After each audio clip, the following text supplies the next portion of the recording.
Hey there! In this video, I will show you exactly how to find the IBAN number on HSBC. There are 4 ways to find out your IBAN and BIC if you're with HSBC.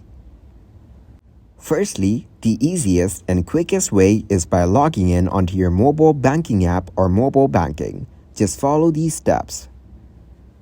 From the main account screen, choose the account you want.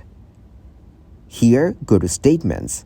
Then select any recent statement. You will see your IBAN and BIC on the right side of the statement above the transaction list. Secondly, you can also find your IBAN and BIC on your paper statements. Thirdly, if you have an HSBC currency account, you can find your IBAN and BIC by logging on to online banking and looking in the details section above your currency account transactions. Lastly, if you've recently opened a current account, you will also find your IBAN and BIC in Welcome Letter.